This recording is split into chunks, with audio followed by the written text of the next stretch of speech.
Good morning, Lucas. Or, well, I'm going to say good morning, but I don't think it's good morning where you are, is it? No, that's right. I'll be saying good evening. Good evening. Can you tell us more or less what time it is at your where you are? It's about 7 o'clock at night. 7 o'clock, 7 p.m. All right. Recording time here is 9 a.m. or 9:07 a.m. if I look at my clock, which is pointed right there. Mhm. So there's a big time difference between where I am and where you are. That means you are partly on the other side of the world. So can you tell us a little bit about yourself? Who you are, where you come from, where you're now, and what would be your cultural frame of reference, if that makes any sense. Oh, that's a big question, that That is a last lot of one. questions. Yes, we have a lot of time to fill with this one. Okay, Yeah. all right, sure. Okay, well, my name's Lucas. I was born in Australia, and I spent most of my early years in Australia. And I guess the reason why I'm here is because after doing lots of different jobs and stuff, I ended up working with Lonely Planet, who is at the time they were a guidebook publishing company and now are in the content creation business. It's a minor distinction that they like to make. Yeah. Uh, and so, yeah, I started doing that about 15 years ago. Uh-huh. And during that time, I ended up living in Guatemala in Central America for about 10 years. Yeah. And a couple of years ago, I came back to live in Australia. Okay. And currently, you are in Australia at this moment. That's Now, correct, now yeah. that's a big country as well. So, which part of Australia would that be, more or less? Melbourne. In Melbourne. Okay. The Yep. city. That's if you if you haven't been to Melbourne, you haven't seen Australia, I guess. Exactly. Yeah, that's right. All right, fantastic. So you're on the far east side of the country and in the south as well. So I'm Yep. particularly excited at this time of the recording because we're recording this February 7 and 2017. That is for if you're listening in the future. I'm Mhm. particularly excited because I could use you actually as my personal guide to Guatemala because in 2 days I'll be going there myself Oh, cool. to study some extra Spanish, which I do as a Okay. hobby on the side. I won't do that though. I bought the book that you wrote on Guatemala, so I'm going to read that when I'm flying. So Uh-huh. you've been doing this for 15 years, writing for Lonely Planet, and I Yes. think anybody who has set any foot outside of their own country has heard of Lonely Planet as a you call them content creator. So I think it's a Mm. very well known organization. How do you roll into that? I mean, do you have to have a particular cultural background or like experience in order to become a writer like this? Lots of the writers do. Uh huh. There was a time, Lonely Planet. I don't want to go into the Yeah. whole history, but a bunch of hippies started the company, and they got their hippie friends to go off and write books, and a little by little, the company became more professional and started looking for more professional writers. So around that time, they started some kind of connection with the place that you were writing about, and so that's kind of how I ended up gravitating towards Latin Right. America because I'd traveled through the region previously and really enjoyed it. So that's where I ended up. Okay, so it's.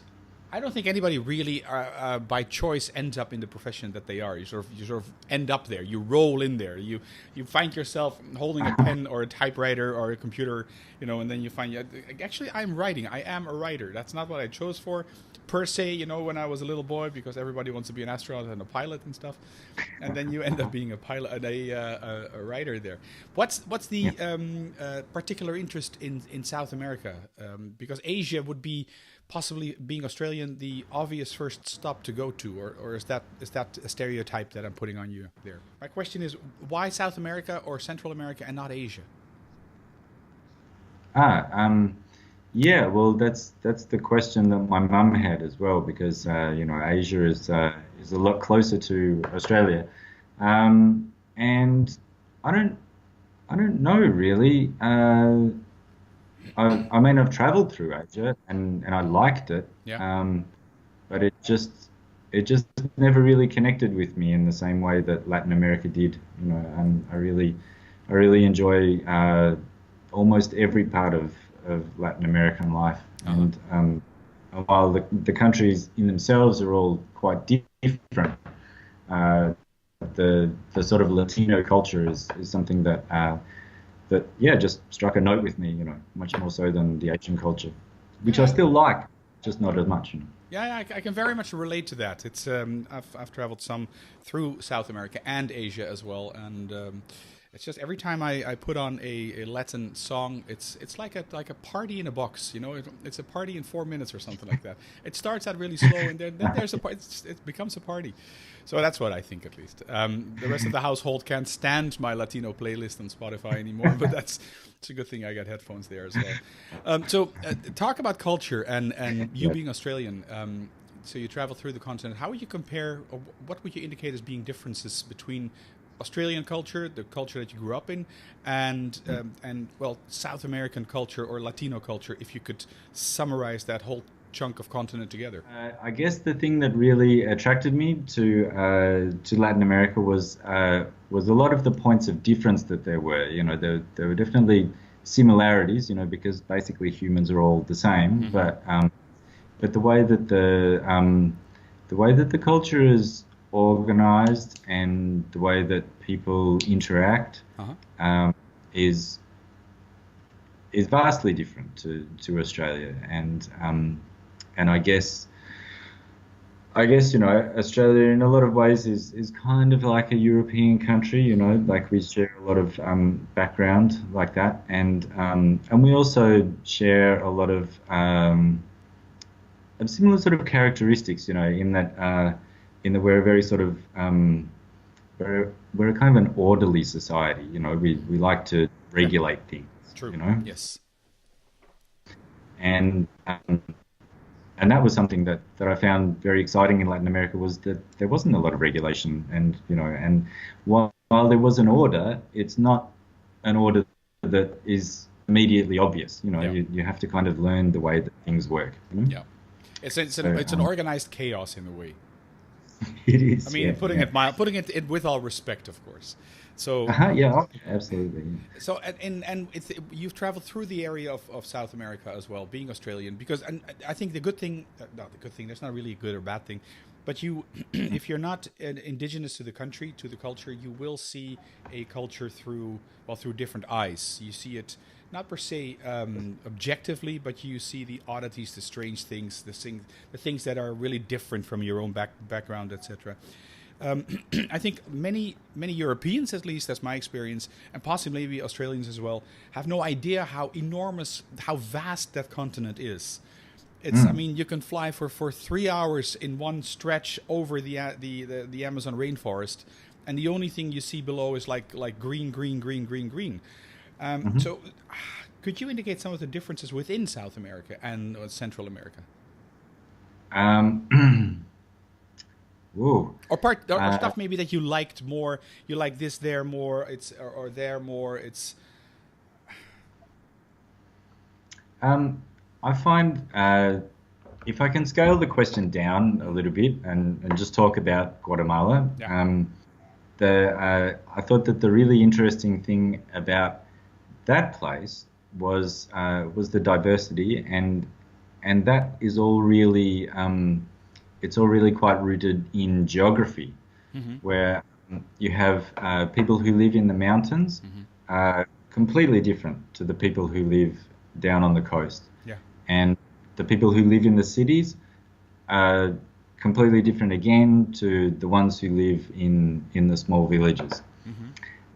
And so you have that, and then on top of that you have your kind of socioeconomic levels, which you have kind of everywhere, Yeah. and then you have the whole layer of race, which is something that people don't really take into account, but is actually quite strong in Latino culture, and it if you wanted to generalize really broadly, you would say that the lighter skinned people are at the top, Yeah. and then it gets darker as you go down. Yeah.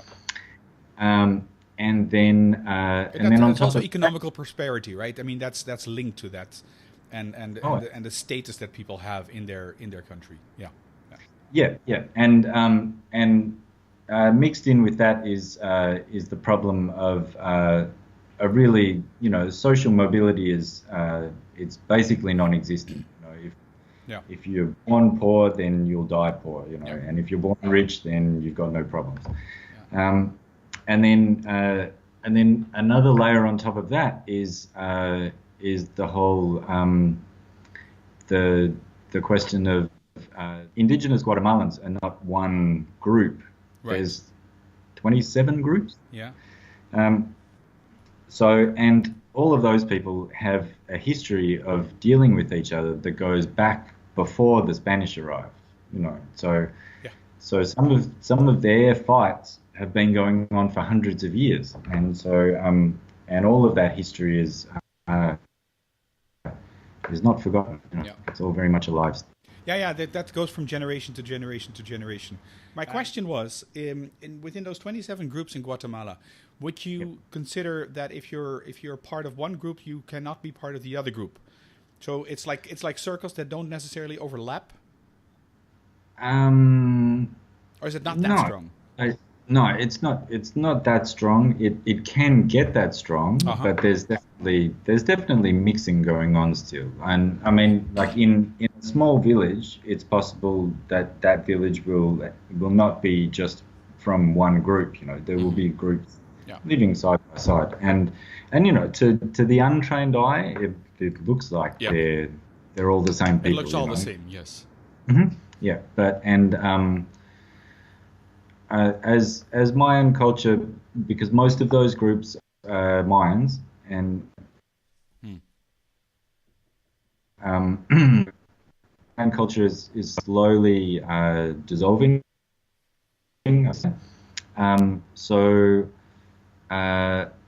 Really, one of the strong indicators is the way that the women dress. That's a way to distinguish the cultural groupings. Yeah, and I never really got. No, okay. I was just going to ask as well, because you stayed there for 10 years, and me being a Dutchman myself, I'm living in Belgium, and I've been living here for the last 10 years, and only now I can slowly distinguish the accents in the Dutch-speaking part. Like if you talk like this, I know more or less you're from that area, and if you talk something like that, then I know, okay, you're from the other area. So how long did that take you to be able to somewhat distinguish? Oh, I never really got good enough to distinguish. I couldn't really say. Right. Okay. I could tell people. I could tell more or less, like after about 5 or 6 years, what broad region of the country people were from. Yeah. But I never got that good at picking people's area, original locality, or yeah. It's a question I thought of before actually doing the interview, and I don't prepare a lot in terms of questions because I like the free flow of going back and forth. So, but this is a question that I thought of myself, and I've written it down here, and it says here, how does a non-indigenous person like yourself, in other words, you're not Guatemalan, how would you write differently from like writing the guide that you wrote about for Lonely Planet about Guatemala? How would you write it differently from somebody who is Guatemalan? Does that make a difference? Yeah, it's a huge difference. Yeah, and it's something that we struggle with a little bit. There's there was a time within the company when an effort was made to bring on more local authorities to write about the general sort of society, and you see that sometimes still. You get kind of academic experts to talk about things like archaeology or like a particular aspect of the society. The reason I think the big justification for why, foreigners come in to talk about the country, is because that's who's reading the book, Yes. foreigners. Yeah. And so a Guatemalan perspective on Guatemala is maybe not as useful as a foreigner's perspective Yeah. on how to experience Guatemala. Yeah. Yeah. Because I mean, if I would ask a Guatemalan, what do I need to see, then go to Puerto Barrios, I think it's called, the coastal city, and Lake Atitlan, and that's it. But I guess you will find more. You as an experienced writer for one, but also somebody who has lived there in the country for some time, but also looks at it with a different perspective, knows that this and these are the gems, etc., that you should visit. If that makes any sense. You want to say something else about this? No, I guess the thing is that we bring perspective, and also the other thing is about a lack of bias, which is important and complicated. Yeah, that makes sense. Yes, yeah, that's a fine line in terms of from an organizational perspective, which is Lonely Planet, which we're not going to talk about, but also you as a writer trying to be as objective as possible. Although implicitly that's impossible because you are who you are and you're looking at it through the eyes that you have. When you were in Guatemala, your time in Guatemala, you spent there 10 years. Did you actually start and run a business there as well? Yeah, that's right. I was running. I started a magazine which dealt with culture and nightlife, because the city where I was in was very culturally active. Lots of university students and artists living there. The live music scene was very good, and there was always something happening, but you never knew when it was happening. So because it's an organized chaos, as you said before. Yeah. Yeah. So I decided to write all of those things down and make a magazine out of it. All right. And what city was that, please? In Quetzaltenango. Quetzaltenango. Okay. That's in the south, right? South Pacific side. No, it's up near the Mexican border. Okay. All right. Okay. Fair enough. My geography of the country is not that great. So how was that? Because I mean, writing about a country, living in a country, but then actually starting up a business, that's a whole different ballgame. So can you tell us a little bit about that? Were there frustrations? Did this really go easy? Were they stuff like that? Just tell us good stories. No, it was definitely a challenge, and I'd never run a business before, so that was all, like, it was all new, and and there was definitely a learning curve, and there was a lot of things that I knew about Guatemalans that I knew it in a kind of an abstract kind of way, and I kind of and a lot of those things got concreted. Can you give an example? What did you think you knew and actually was true? The Guatemalans have a different idea of time to European culture. Oh, yeah.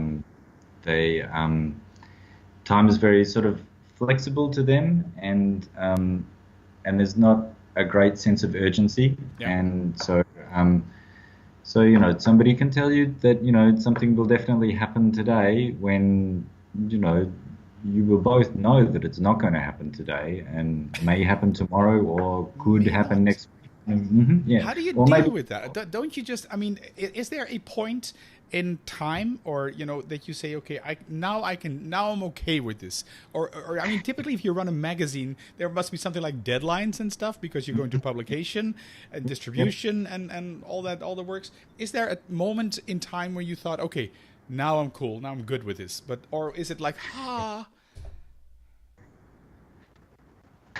this is on video as well. You should see my facial expression here. So, I guess you learn little tricks, like in terms of dealing with deadlines. I would never tell anybody the real deadline. I would tell them that the deadline was a week before the deadline actually was, right. And so So, then you would have days built in, for the inevitable to happen because, some people were good and some people were Yeah. terrible. And Yeah, I was about to ask, are there, I mean, you must have bumped into Guatemaltecas, I think, or Guatemaltecos, that Mhm. who do share the same sense of time that you entered, your Australian sense of time, if that makes any sense. Mm. So, Yeah, definitely, and definitely. how do they deal then with their countrymen who are like flexible with the time? Um, I think they get frustrated, Uh huh. uh, but it's also I don't know, like a flexible idea of time Yeah. is it's a very good thing to have, like a relaxed kind of way of life, Yeah. But whereas a rigid sense of time is a really good way is a really good thing to have if you want to get things done, you know. Mm-hmm. So so generally speaking, those Guatemalans with the rigid sense of time were getting things done, Right. and it's one of there was a whole lot of things when I moved to Guatemala that I loved about Guatemala because I was annoyed with them in Australia, Yeah. and and that was one of the things, the whole approach to time, because I was kind of sick of the like everything just being so Agenda down to wise, yeah, hmm everything planned. 4 o'clock is four exactly. o'clock. Yes. Yeah. Mhm. Okay.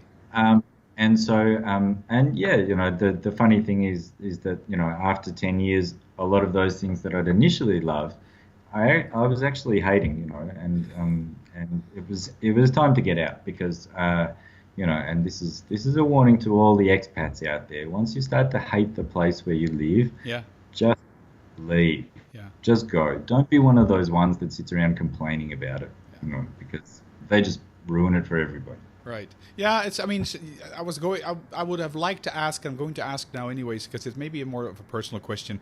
What made you Sure. leave after 10 years? Because after 10 years, you know the ins and outs of how the country runs. You can Mhm. stand on your own two legs, etc. You can run a company like as you've done. So why Yeah. leave? Why go back? Or why not move on? I had to come back for family reasons, Okay. but yeah, I was definitely ready to come back because yeah, there was, like I say, there was a lot of things that I disliked about Australia Yeah. that their opposite I liked in Guatemala, and then I'd kind of come full circle, and I Mm. wanted a little bit of order. I wanted some police around who would actually do something, all that kind of stuff. Yeah. So, just talking about that, what is the thing that you absolutely don't miss about Guatemala, and what is the thing that you currently now being back in Australia, and what is the thing that you do miss? Hmm. Um, I guess the thing that I don't miss Hmm. is the it's not the poverty in itself, Yeah. but it's everything that comes with it. The like the poor infrastructure, Mm. the educational possibilities, the social mobility, the corruption, like all of that stuff. Yeah. It's all bound up in the poverty. But Uh-huh. so I guess to put it all under a broad banner, I would say the poverty Yes. because that's another nice thing about Australia is that we've got some money and we've got money to do extra things. Yeah. Where Guatemala is, has so little money, and so much of that money gets, siphoned off into bribes and scandals and all of that stuff. That they don't really have money to do anything. That everything's kind of falling apart a little bit there. Yeah. So And so yeah, that's what is something. the thing that you do miss? The thing that I do miss is part of like a huge part of Guatemala and Latin America in general, and probably all countries that are I don't know what the current euphemism is, underdeveloped or developing or Okay. the poor countries, basically. It is what it is. Yes. Yeah, is that the culture revolves around talking. You know, that's entertainment for a lot of people. You know, and so it's not necessarily a closeness, but there's an idea that person doesn't have to be your friend for 20 years for you to say hello and, you know, maybe have a chat, because having a chat is, you know, that might be the most fun that you have all day, you know. Yeah. Because they don't have all this other stuff we have that, you know, is our fun. So yeah, that's what I miss a little bit, because in some ways Australia can be a little bit cold. You know, you talk to a stranger and they're like, what does this guy want? What do you want? Well, yeah, why are you talking to me? I don't know you. Yes, Yeah. good point. Uh-huh. The connection is slightly better, although it's still cracking up, breaking up here and there a little bit.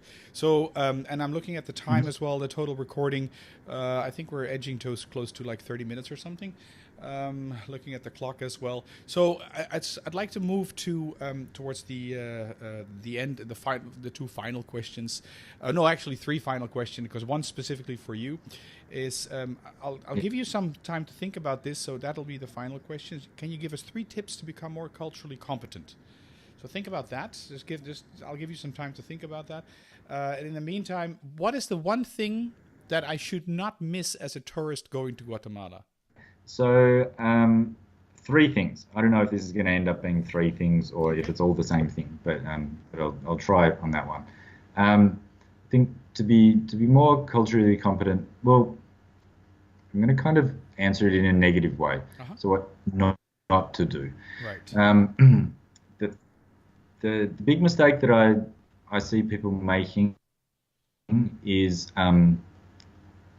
not accepting a country on its own terms, you know, and I don't want to point any fingers, Americans, but you have to understand that while your country is great, there's also great things about everywhere else, and that, you know, everywhere is different, and these guys have been doing it for thousands of years as well.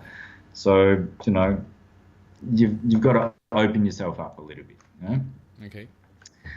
A similar kind of thing is to be open to new things, just in general, because, and you know, I mean, it's complicated because the world is a little bit scary, but it's not that scary, you know, and like talking to that guy who sits down next to you on the bus, nothing bad is going to happen. You know, if you follow him down a dark alleyway, then yeah, maybe something bad's going to happen. But just talking to him on the bus, you know, be open, because there are interesting people, and the stories that Guatemalans have to tell, their history is amazing. And even their recent history is, you know, it's quite remarkable compared to you know, the relative calm that we've been living in, you know, for you know, most of the last century. I like the idea. Talking to the guy next to you in the bus is not going to hurt you. So that's a very concrete and very strong one. Yes. And you got a third one. Well, and then I guess the third one is related to that, and that is that if you can learn something of the language, you know, because and you don't have to be perfect, because every little bit that you learn, the people there will appreciate, and mostly Guatemalans are curious about foreigners, because let's call it okay. There's a lot of Guatemalans who go to the United States to work. If you take those guys out of the picture, probably 99% of the population has never traveled and will never travel. Yes. So their contact with the outside world is Yeah. they'll love that, and they'll help you as much as they can, because because the talking is their thing, and they'll talk your ear off, Yeah. Oh, good and stuff. you'll learn some great things and you'll have a good experience. All right, excellent. All right, Lucas, before we break up totally and have to reconnect again, Yes. if people want to get in touch with you, how can they do that? Just all the usual stuff. I'm on Twitter and Facebook, and I don't know. I guess you could write to Lonely Planet, and they could send me stuff. All right, I'll put in the link for your Twitter account, because that's how you and I got in touch in the end, and your Facebook page as well. Yeah. Is there? I'm not a Twitterer, by the way. Like, I think I have about 8 tweets to my name, but I do use it to talk to people. Yeah, you talked to me, so that's how we got connected. So that's great. Thank you for that. So the personal question: what is the one thing that I should definitely not miss going to Guatemala? Well, Guatemala has the big 3, which is Tikal, Antigua, and Lake Atitlan, which you will definitely go to anyway. I think maybe the thing that the people don't do that they should is get out into the countryside, like, and go and see some village life. Yeah. Because cities are all kind of the same. Like, Guatemala City is I don't know, it is what it is. Yes. But and if you've been there for like a year, then it's good to go and have a look. Yeah. But there's so much else that's going on in that country, and a lot of it goes on in the countryside. It's a very rural population still. All right, I'll catch a cab and see where it'll bring me, or I'll talk to the guy who's next to me in the bus, and I'll get up at a bus stop that I don't know, and then try to get back as well, and use an extra charge for my phone if necessary. All right, Lucas, it's the connection wasn't that great, so I hope as an audience that you stuck with us. Also very happy that you stuck with me, Lucas, through this podcast, videocast. Thank you so much. Thanks for writing the book. You'll be with me the whole flight there. I'll be reading what you actually wrote there, and I'm pretty sure we'll bump into each other in the future. Thank you very much. All right. Thank you, Chris. Take care. Good talking to you. Bye. Okay. Bye-bye.